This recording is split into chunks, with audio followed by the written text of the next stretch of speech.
Cinema जगत में बहुप्रसिद्ध हास्य सम्राट कहा जाए तो अतिशयोक्ति नहीं, हमारे श्री राजपाल यादव जी भी आज कथा में आए हुए हैं।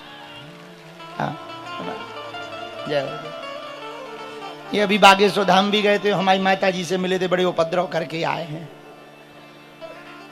बहुत अच्छा, पट्टी दो, बहुत प्रसन्नता।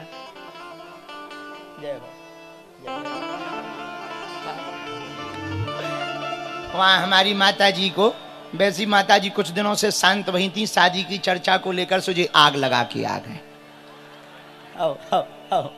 बहुत सरल है, बहुत सरल है। आहा, बागेश्वर धाम सरकार की आज इस बड़ी सी चौपाल में सुंदर, क्योंकि मैं बहुत सौभाग्यशाली हूं कि जन्म तो हमारा यूपी में हुआ, शिक्षण भूमि यूपी, गुरु उसके कर्म भूमि हमारी मुंबई महाराष्ट्र, जिसने हमें पूरे सातों समंदर में हर घर में जहां भी जो मिलता है, बच्चा बूढ़ा नौजवान मुझे आशीर्वाद देता है। और मैं दुनिया में सबसे सौभाग्यशाली हूं कि बोलते हैं कि गुरु भूमि हमारी मध्य प्रदेश है, जिसमें पिछले 20 साल से लगातार मध्य प्रदेश के हर जिले में हर जगह दद्दा जी की कृपा से 1.25 करोड़ पार्थिव शिवलिंग निर्माण महारुद्र यज्ञ के माध्यम से विश्व कल्याण हेतु दद्दा ने इस तरीके कृपा की कि आज महाराज जी के चरणों में आज जो है कर्म भूमि में आपकी कथा श्रवण करने का सौभाग्य मिला। और आपने जो जोश कथा में दिया है, मैं यही चाहता हूं कि महाराज जी के लिए जोरदार तालियां, एक बार जितनी तालियां बजा सकते हैं हम लोग बजाएं, जितनी ताली बजा सकते हैं। क्योंकि मैं आप लोगों से एक बात जरूर शेयर करना चाहता हूं कि एक आत्मा होती है कि दिव्यात्मा होती है। आत्माएं तो बहुत हम सब में रहती हैं, हम सब लोग देखने के एक दूसरे को देखते हैं, एक दूसरे को पढ़ते हैं, लेकिन जिस उम्र में लोग पढ़ते हैं, जिस उम्र में लोग कढ़ते हैं, कितनी बड़ी अद्भुत कृपा है। एक ऐसी दिव्यात्मा, एक दिव्य आत्मा आपके साथ एक हाड़ मास के रूप में एक इस तरीके से आशीर्वाद देने के लिए बैठे कि जिस उम्र में लोग बच्चे ढंग से अपना करियर नहीं चुन पाते, महाराज जी लोगों का करियर बनाने के लिए पूरी देश दुनिया में सब पर कृपा रख रहे हैं, सब पे आशीर्वाद बना के रख रहे हैं। बस आप जिस तरीके की, मैं एक दिन मैं और हमारे एक श्री भाई हैं श्रीवर्धन त्रिवेदी जी, हम लोग दोनों लोग दिल्ली में बैठे थे, तो हमने कहा कि महाराज जी के लिए हम लोग क्या उपाधि दें। तो बोले उम्र में तो महाराज जी बहुत कम है, क्योंकि अभी उम्र, जिस उम्र पे लोग जाने जाते हैं उस उम्र तक तो महाराज जी पहुंचने पे पता नहीं इस दुनिया में कहां नहीं झंडा फहराएंगे।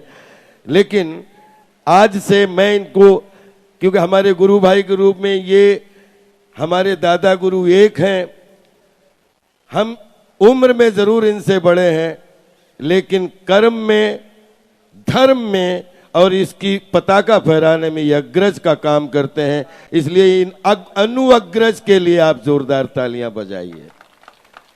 बहुत सिखाया है इन लोगों ने, पिछले 20 साल से लगातार या तो धर्म के प्रांगण में नचवाया है या फिर 70 mm पे ही पूरी दुनिया से ताली हमारे लिए बजवाने का जो हमें खिलौने की तरह आशीर्वाद मिला है, ये संतों की कृपा है। बहुत बहुत प्रणाम करता हूं। और पूरा महाराज जी आपके आज सौभाग्य मिला है, पूरा परिवार आया हुआ है, सारे लोग आए हुए हैं और परिवार के साथ में हमारा ये कर्म भूमि का सब परिवार आया हुआ है। बस आप सब पर कृपा बनाए रखिएगा और बस यही कहना चाहता हूं कि आपके माध्यम से धर्म की, अधर्म का प्राणियों में विश्व का आपकी कृपा सब पर बनी रहे, बस यही कामना करता हूं और आपको नमन करता हूं। तुम्हारी लुगाई को, घरवाली को भयंकर गुस्सा चढ़ी हो और तुम्हें भी चढ़ जाए गुस्सा, फिर क्या? 2-4 दिन के लिए रसोई बंद और दे चटा। अब लेकिन एक गर्म स्वभाव की, दूसरे नरम स्वभाव की, दौड़िया अब घर चलो। विवाहित पुरुष कितने बैठे, हाथ उठाओ। शादीशुदा, चलो आज गुरु मंत्र ले लो बेटा, हाथ नीचे करो। तुम लोग गुरु मंत्र लो हमसे, बाद में एक्स्ट्रा अलग से दक्षिणा दे देना हमको। घर पे घरवाली से लड़ाई हो जाए तो एक काम करो, चप्पल उठाओ और पहन के निकल जाओ।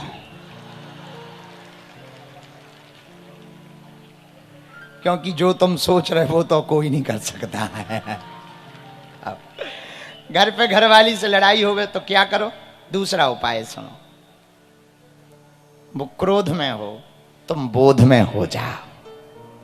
वो गुस्सा में हो, तुम मुस्कुराओ। दो फायदा है, तुम्हारी ऊर्जा भी खत्म नहीं होगी, तुम्हें 10 बातें भी नहीं बोलनी पड़ेंगी। और क्रोध में बुद्धि का नाश हो जाता है, तो कुछ गलत भी नहीं मुंह से निकलेगा और घर का कलेश भी बच जाएगा। कुछ नहीं बिगड़ता है, 2 बातें सह लेने में कुछ बिगड़ता नहीं है। यदि पति क्रोधी स्वभाव का है तो पत्नी को विनम्र रहना चाहिए, कुछ नहीं बिगड़ता है। भगवान उनके ऊपर कृपा करेंगे। बहुत विनम्र रह करके मुस्कुराते हुए बातों को सुन लेना चाहिए। और किसी को गुस्सा चढ़ी हो, भयंकर भयंकर गुस्सा, मान लो घरवाली को चढ़ी हो कि हमारे तो जिंदगी बर्बाद कर दी, और तुम बढ़िया हाथ बंद के करके कहो ओहो। अब बताओ, कुछ बोला नहीं हो, गुस्सा का पारा बढ़ा दिया तुमने, न गाली बकी ना कुछ, पारा बढ़ गया। और जैसे ही वो और भनभना के हमारे सामने हंसो मत, नहीं तो हम खा जाएंगे कच्चा। हैं हम चाउमीन है क्या? अब बताओ, तुमने कुछ खास बोला नहीं, अपनी ऊर्जा भी खराब नहीं की और सामने वाले को पूरे जवाब मिल गए। तो जो मुस्कुराने में फायदा है वो लड़ने में फायदा नहीं। मेरे पागलो, सोच कर बोलना, वरना बोल कर सोचना पड़ेगा। सोच कर बोलना, वरना बोलो बोलो बोलो। हाँ, एक बात है, दूसरी बात और इसी में, एक चील जरा रहा था, चील, अब चील तो चील उड़ता हुआ जा रहा था। एक मुर्गा था अंधेरी का, मुर्गा चंगीलाल। मुर्गा, मुर्गा को अंग्रेजी में क्या कहते? क्रॉक, क्रॉक, क्रॉक्स, क्रॉक। अपनी अंग्रेजी बहुत हाई लेवल की है। एक मुर्गा चील को देख करके अपनी पैरों पे हाथ फटकार कर बोला, आजा, दम है तो कुश्ती कर ले। तो चील बोला, नहीं नहीं हमें नहीं करना। अरे दम है ही नहीं है, दम होती तो कुश्ती करता। चील बोला हमें नहीं करना। अब वो फिर हाथ फटकारे, आ दम है, कुश्ती कर। अब चील का भी दिमाग खराब, चूंकि चील बुंदेलखंड का था, हमारे गांव का, तो उसका दिमाग खराब हो गया। बोले अब जब ज्यादा ही कह रहे तो दे। चील ने ये तन से थपाड़ा, वहां से थपाड़ा, लड़ाई हुई। अब बाद में पक्का है चील को जीत नहीं है, सो चील जीत गया। मुर्गा बोला अरे हार गए, हम तो मजाक कर रहे थे। लेकिन जब तक चील घर गया तब तक उसके अंडे सांप खा गया। अब रोने लगा, आंखों से आंसू बहने लगे और सोचने लगा काश हम वो लड़ाई ना लड़ते तो हमारे आने वाले बच्चे बच जाते। मेरे पागलों, इस कहानी का आशय ये है, व्यर्थ के लोगों के जवाब देने के चक्कर में तुम अपनी जिंदगी के असल मकसद को भूल जाते हो और कुत्तों के भौंकने में फंस जाते हो। गांव की कहावत है, हाथी चले बाजार। अब तुम तो ज्ञानी हो भाई। तो हाथी चलता है, गांव के कुत्ते भौंकते हैं, मंजिल वही पाता जो इनको इग्नोर करता हुआ अपनी मंजिल की तरफ चला जाता है। किसी को जवाब देना है तो बोलकर जवाब नहीं, करके दिखा करके जवाब देना चाहिए। तभी जवाब जवाब है और तभी आप लाजवाब बनेंगे। आप बोल करके नहीं, करके दिखा करके यदि जवाब देंगे तो आपका जवाब जवाब नहीं, जवाब लाजवाब हो जाएगा और आपका जीवन भी लाजवाब हो जाएगा। इसलिए मेरे प्रिय जनों, हम एक बात प्रार्थना आज की कथा के क्रम में कहना फिर चाह रहे, सूत्र याद रखना, सोच कर बोलना, वरना बोल करके सोचना पड़ेगा। क्या करना पड़ेगा? बोलो बोलो बोलो। सोच कर बोलना, वरना बोल करके सोचना। अब तुम्हें निर्णय लेना है, बोल कर सोचना है या सोच कर बोलना है। बोलो बोलो। बोल कर सोचना है या सोच कर बोलना है? और सोच कर बोलोगे तो फिर बोल कर तुम्हें सोचना नहीं पड़ेगा। गिरधर की कुंडली कहती है, बिना विचारे जो करे सो पाछे पछताए, काम बिगाड़े आपनो जग में होत हसाए, जग में होत हसाए चित्त में चैन न पावे, खान पान सम्मान राग रंग मन ही न भावे, कहीं गिरधर कबीराए दुख कछु टरत न टारे, खटकत हैं जिए माँ है किए जो बिना विचारे। इसलिए बिना विचारे जो कर, बिना विचारे जो करता वो पछताता है। हनुमान जी की एक आदत बहुत अच्छी है, पूछो क्या? हनुमान जी लंका में जाते हैं, प्रवेश करते हैं तो विचार करते हैं। लंका में हनुमान जी जब भी प्रवेश किए, जो भी काम किया, कपि विचार मन ही मन कीन्हा। हनुमान जी विचार करते। अच्छा, विचार क्यों करना चाहिए? हम लोग बहुत उल्टे हैं, पहले प्रचार करते हैं फिर कार करते हैं, बाद में फिर बिगड़ जाता तो विचार करते हैं। होना क्या चाहिए? पहले विचार फिर कार, फिर अपने आप प्रचार हो जाएगा। इसलिए मेरे पागलों, आज की कथा का सूत्र है, जिस जीव की बातें यदि जीवन में उतर जाए तो जीवन सुधर जाएगा। जीव की बात जीवन में उतर जाए, जीवन सुधर जाए। अच्छा, जो काम जीव कर सकती कोई नहीं कर सकता। पूरे शरीर में सबसे खतरनाक है जीव। लो सुनो, लंका में हनुमान जी गए, विभीषण जी मिले। विभीषण जी बोले महाराज जय हो आपकी। हनुमान जी जय हो। हनुमान जी बोले बहुत बढ़िया, अच्छे आए अच्छे आए। दोनों लोग बहुत प्रेम पूर्वक मिले। हनुमान जी बोले और विभीषण क्या हाल है? अब विभीषण ने अपनी परिचय दिया कि हाल क्या है। महाराज हम तो बहुत बुरे फंसे। हनुमान जी बोले कैसे फंसे? जिमी दस नैने माहो जीभ बेचारी,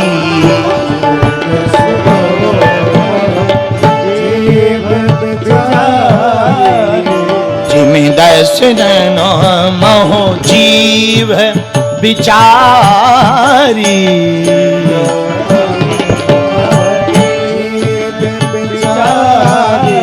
जिमी दस नैन मोह जीभ बिचारी, जिमी दस नैन मोह जीभ बिचारी, हाँ जीभ बिचारी, हाँ जीभ बिचारी। श्री राम जय राम जय जय राम।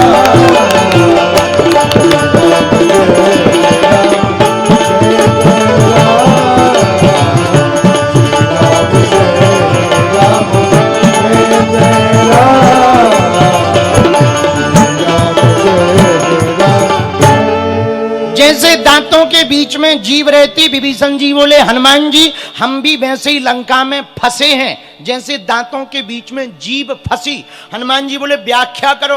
अब विभीषण जी व्याख्या कर रहे, बोले महाराज जीभ की तो बुरी दुर्दशा है। हनुमान जी बोले क्या दुर्दशा है? बोले जीव चाहे जितना भला कर ले दांतों का, दांतों को जब मौका मिलता है कतर देते। बोले मतलब? जैसे खाना खाओ और खाना खाते समय खाने का दाना दांतों में फंस जाए तो जीभ तब तक शांत नहीं बैठती है जब तक दाना निकाल ना दे, जाती रहती है। और कितना बड़ी बात चल रही हो गहरी, वो होता ही जाती है, वहीं जाती है। जीभ की आदत हमारे अति प्रिय और सिनेमा जगत में बहुप्रसिद्ध हास्य सम्राट कहा जाए तो अतिशयोक्ति नहीं, हमारे श्री राजपाल यादव जी भी आज कथा में आए हुए हैं। ये अभी बागेश्वर धाम भी गए थे, हमारी माता जी से मिले थे, बड़े उपद्रव करके आए हैं। बहुत अच्छा, पट्टी दो, बहुत प्रसन्नता। जय हो। वहां हमारी माता जी को, वैसी माता जी कुछ दिनों से शांत वही थी, शादी की चर्चा को लेकर सोचे आग लगा के आ गए। बहुत सरल है, बहुत सरल है। आहा, श्री राम जय जय राम। तो जो हनुमान जी बोले एक बात बताओ, जीव क्या कर सकते? जीव कैसे, तुम कैसे जीव की तरह फंसे? विभीषण जी बोले महाराज हम हैं जीव, राक्षस हैं दांत। हम राक्षसों का भला चाहते, पर जब भी इन राक्षसों को मौका मिलता हमारा ही भाई रावण हमें कुचलने लगता, मारने लगता। बोले जो दांत जीभ का करते, जीभ क्या करती? दांतों में दाना फंसा हो तो निकालने का काम करती। बोलो हां जी या ना जी, जोर से बोलो। लेकिन कभी कभी जब भूल जाओ जीभ हटाना तो दांत ये सोचते हैं कि ये बहुत मदद करती है, इसे काटे ना। ना, जब मौका लगता है दांत काट देते हैं। बोलो हां जी या ना जी, जोर से बोलो। हनुमान जी से विभीषण जी बोले यही हमारा हाल है। हनुमान जी बोले देखो विभीषण, जो जीभ बिगाड़ सकती कोई नहीं बिगाड़ सकता। बोले क्यों? बोले दांतों की तो ऐसी दुर्दशा होगी, किसी मोटे तगड़े आदमी को ये जीभ यदि गाली दे दे तो 32 नहीं बचेंगे। आओ, किसी मोटे तगड़े को गाली दे दे और जीभ अपने आप पे आ जाए कि हमें इन्हें फिकवाना है। और यही जीभ है जो डॉक्टर के पास जब दांत दर्द करता है तो जीभ ही बताती है ये कौने वाला है। तो डॉक्टर क्या करता? संसी लेके फेंक देता, और यदि वो सब पे धर देवे कि ये सब हैं तो हनुमान जी बोले होगा क्या परिणाम? विभीषण बोले 32 उखड़ जाएंगे। बोले वही हम कह रहे, तुम टेंशन ना लो विभीषण जी, कुछ दिनों बाद दांतों का डॉक्टर आने वाला है लंका में। बोले कौन? बोले राम जी। तुम हो जीभ, राक्षस हैं दांत, इशारा करते जाना, एक एक करके सबको उखाड़ कर फेंक दिया जाएगा। इसलिए जीभ सुधर गई तो जीवन सुधर जाएगा।